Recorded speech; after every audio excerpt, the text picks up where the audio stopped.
கோவில்கள்ல 9 வகைகள் இருக்கிறது உங்களுக்கு தெரியுமா?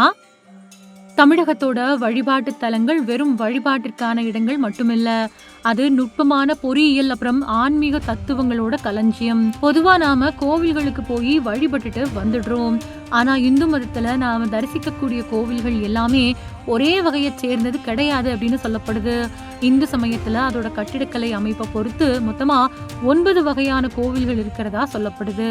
பக்தி, இலக்கியம், கட்டிடக்கலை, அறிவியல் இந்த மாதிரியான விஷயங்கள் இணைஞ்சு தமிழகத்தோட 9 ஆன்மீக ஆலய வடிவங்கள் பத்தி நம்மோட தமிழ் இலக்கியங்கள்ல குறிப்பா தேவார பாடல்கள்ல சொல்லப்பட்டிருக்கு. இந்த 9 வகையான கோவில் வகைகளை பத்தி நாம இப்போ தெரிஞ்சுக்கலாம். கோவில்களுக்கு போறப்போ அதோட ராஜகோபுரம், விமானம், மண்டபங்கள், சிற்பங்கள், தீர்த்தம் இந்த மாதிரியான விஷயங்களை ரசிச்சு வணங்கிட்டு வரோம். ஆனா எல்லா கோவில்களும் ஒரே மாதிரியா அமைக்கப்படல அப்படிங்கிறது பலருக்கும் தெரியாது. தமிழ் சைவ சமய வரலாற்றுல கோவில்களோட அமைப்பு, கட்டிடக்கலை அப்புறம் ஆன்மீக பயன்பாட்டோட அடிப்படையில அவற்றை 9 வகைகளா வகைப்படுத்தின பெருமை சைவ சமய நாயன்மார்கள்ல ஒருத்தரான திருநாவுக்கரசரை சேரும்.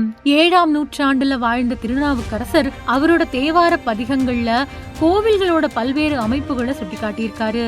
பின்னாட்கள்ல ஆகம மரபுகள் அப்புறம் கோவில் கட்டிடக்கலை ஆய்வாளர்களும் இந்த வகைப்பாடுகளை ஆராய்ஞ்சு விளக்கியிருக்காங்க. இந்த 9 வகை கோவில்களும் தமிழர்களோட கட்டிடக்கலை நுணுக்கத்தையும் ஆன்மீக சிந்தனைகளையும் உலகத்துக்கு எடுத்து காட்டக்கூடிய அரிய பொக்கிஷங்களா விளங்குது. பெருங்கோயில் அப்படிங்கிறது பெயருக்கேத்த மாதிரியே ரொம்பவே பிரம்மாண்டமான அமைப்பை கொண்ட ஆலயம். உயர்ந்த ராஜகோபுரம், விண்ணை முட்டக்கூடிய விமானம், பரந்த பிரகாரங்கள், விரிவான மண்டபங்கள், திருச்சுற்றுக்கள், மாளிகைகள், பல சன்னதிகள், தீர்த்த குளம் அப்படின்னு எல்லா கட்டிட அம்சங்களோடையும் விளங்கக்கூடிய கோவில்கள் இந்த வகையை சேர்ந்தது.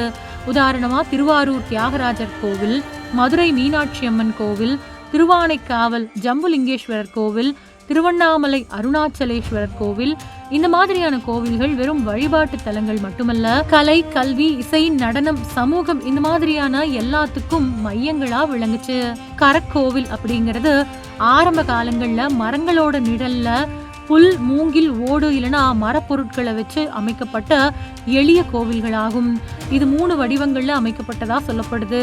சாலை, அர்த்த சாலை, கூடம் இந்த மாதிரியான விஷயங்களை கொண்டது. பின்னாடி இது நிலையான கட்டிடங்களா வளர்ச்சி பெற்றது.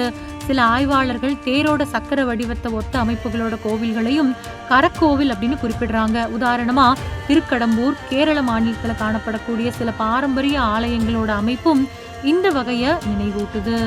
ஞாழர் கோவில் பல சின்ன மரங்கள் சூழ்ந்த இயற்கை சூழல்ல திறந்த வெளியில இல்லைன்னா மரங்களோட நிழல்ல அமைக்கப்பட்ட வழிபாட்டு இடங்களே ஞாழர் கோவில்கள். ஆரம்ப காலங்கள்ல இதுக்கு மேற்கூரையே இல்ல. இயற்கையோட ஒன்றிணைந்து இறைவனை வழிபட்ட தமிழர்களோட வாழ்க்கை முறைய இந்த கோவில்கள் வெளிப்படுத்துது. பின்னாட்கள்ல உருவான நூற்றுக்கால், ஆயிரங்கால் மண்டபங்களோட ஆரம்ப வடிவமா இந்த மாதிரியான அமைப்புகள் இருந்திருக்கலாம் அப்படின்னு கட்டிடக்கலை ஆய்வாளர்கள் கருதுறாங்க. கொகுடி கோவில் அப்படிங்கிறது ஒரு வகை முல்லை கொடி. அடர்ந்து வளர்ந்த கொடிகளுக்கு நடுவில் அமைக்கப்பட்ட ஆலயங்களே கொகுடி கோவில்கள். இந்த இயற்கை ஆலயங்கள் இது இயற்கை ஆலயமா கருதுன பண்டைய தமிழர்களோட சிந்தனையை எடுத்து காட்டுது. உதாரணமா திருக்கருப்பரியலூர் கோவில சொல்லலாம். இளங்கோவில் இளங்கோயில பத்தி அறிஞர்கள் கிட்ட 2 கருத்துக்கள் இருக்கு. ஒரு கருத்துப்படி இது பாலாலயம் மாதிரியான தற்காலிக ஆலய அமைப்பா கருதப்படுறது. இன்னொரு கருத்துப்படி கருவறை மட்டுமே அமைஞ்ச எளிய ஆலயம் தான் இளங்கோவில். உதாரணமா திருமியச்சூர் ஆலயத்தை சொல்லலாம். மணிக்கோவில் ரொம்பவுமே அழகான சுதை சிற்பங்கள், வண்ண ஓவியங்கள், அழகான வேலைப்பாடுகள், அலங்கார அமைப்புகள் கொண்ட ஆலயங்கள் தான் மணிக்கோவில்கள். மணி அப்படிங்கிற சொல்லுக்கு அழகும் ஒளியும் மதிப்பும் அப்படிங்கிற பொருளும் இருக்கு.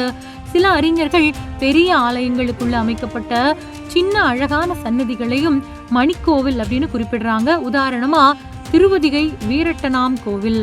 ஆலக்கோவில் ஆலக்கோவில் அப்படிங்கிற சொல்லுக்கு பல விளக்கங்கள் இருக்கு. பெரும்பாலான ஆய்வாளர்களோட கருத்துப்படி 4 பக்கமும் நீரால சூழப்பட்ட இடத்துல அமைஞ்ச ஆலயங்கள் தான் ஆலக்கோவில் அப்படின்னு சொல்லப்படுது. உதாரணமா தஞ்சை, வல்லம், திருப்புகலூர் கோவில்கள். மாடக்கோவில் தமிழக கோவில் வரலாற்றுல ரொம்பவுமே புகழ்பெற்ற கட்டிட வகைகள்ல ஒண்ணு மாடக்கோவில்.